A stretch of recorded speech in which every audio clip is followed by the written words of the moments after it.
ganame miidiyaati kurfaawaalee sagantaa keenyaa qabannee dhufnee jirra. Warreen sagantaa keenya hordoftan isin galateeffachaa kanneen bira hin gahiniif qooda like, share fi subscribe godhuudhaan affeeraa keenya cimaa akka taatan dabarfachaa karaa kurfaawa oduulee har'a qabnutti isin dabarsinaa turtii gaarii.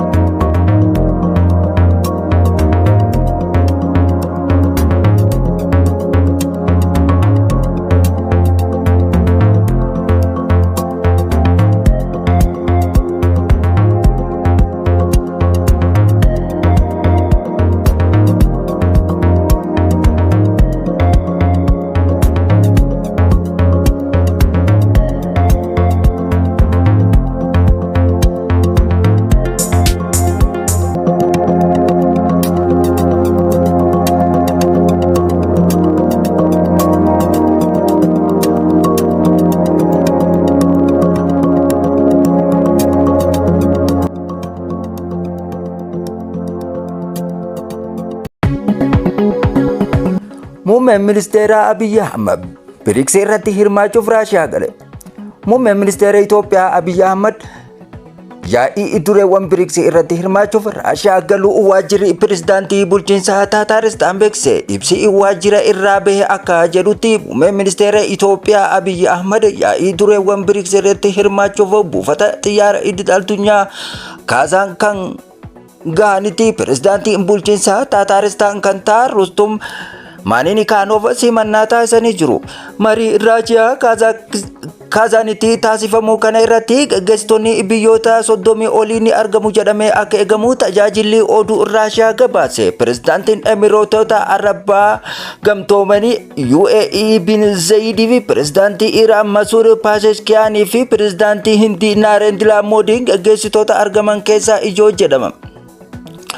Walgahiin BRICS 16ffaan har'a Raashiyaa magaalaa Kaazaanitti eegalame. Itoophiyaaf yeroo jalqabaatti waltajjii idil addunyaa humna guddaa qabu kana irratti hirmaachuu ishee kan agarsiisu yoo ta'u, ministeerri muummee Itoophiyaa Abiy Ahmed Itoophiyaa bakka bu'uuf Kaazaan kan dhufa yoo ta'u, biyyi dhiyeenya kana garee BRICS dinagdee guddachaa jiran keessatti makamuu isheetiif agarsiiftuudha. Dhimma addunyaa irratti dhiibbaa dinagdee guddachaa dhufeen Itoophiyaan itti makamte.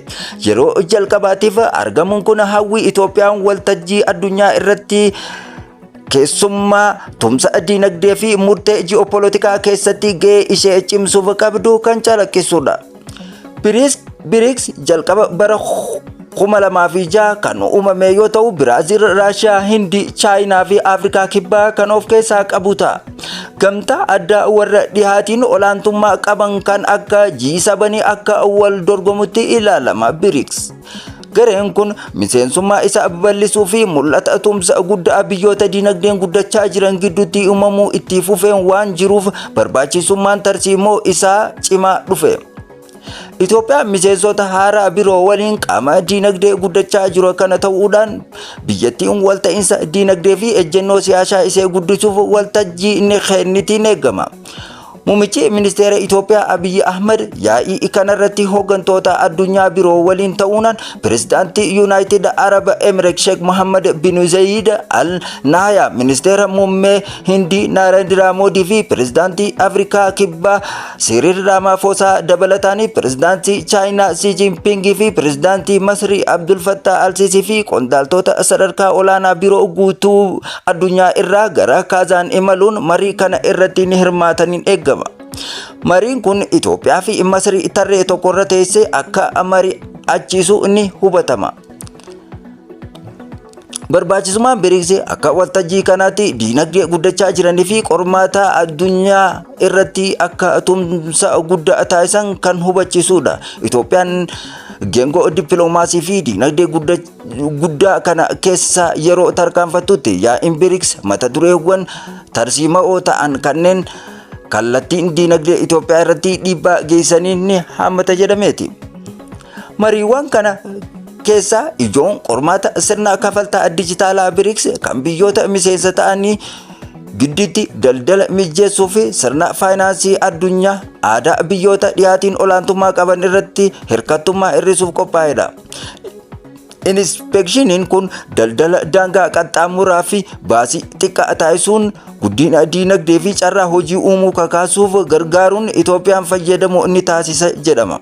Kana malees yaa'ichi maallaqa biyyattiin daldala geggeessuuf filannoowwan kan qoratu yoo ta'u, kunis galmoota diinagdee bal'aa Itoophiyaan dhiibbaa sharafa alaa hir'isuu fi tasgabbii sirna faayinaansii ishee fooyyessuu waliin kan wal simsiisu ta'a. Kunis miseensi BRICS kanneen akka Chaayinaa fi Hindii michoota daldala gurguddoo Itoophiyaa waliin daandii daldala haaraa banuun industiriiwwan Itoophiyaa gaba haaraatti akka babal'ataniif carraa uumuu danda'a. Walga'iin kun diinagdee bira darbee dhimmoota bulchiinsaa irrattis kan xiyyeeffannaa godhu yoo ta'u, BRICS keessatti sadarkaa biyya michuu haaraa ta'uu danda'u kan qoru yoo ta'u, kunis Itoophiyaaf karaalee walta'iinsaa dabalataa argamsiisuu danda'a.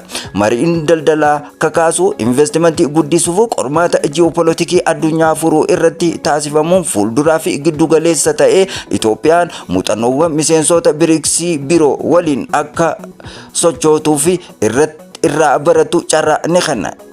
Itoophiyaa barbaachisummaan BRICSitti makamu faayidaa diinagdee bira darbee kan walta'iinsa idil addunyaa ishee adda gochuu fi egeree addunyaa guddachaa jirtu bocuu keessatti dhiibbaa inni qabu mirkaneessuuf carraa bakka bu'u.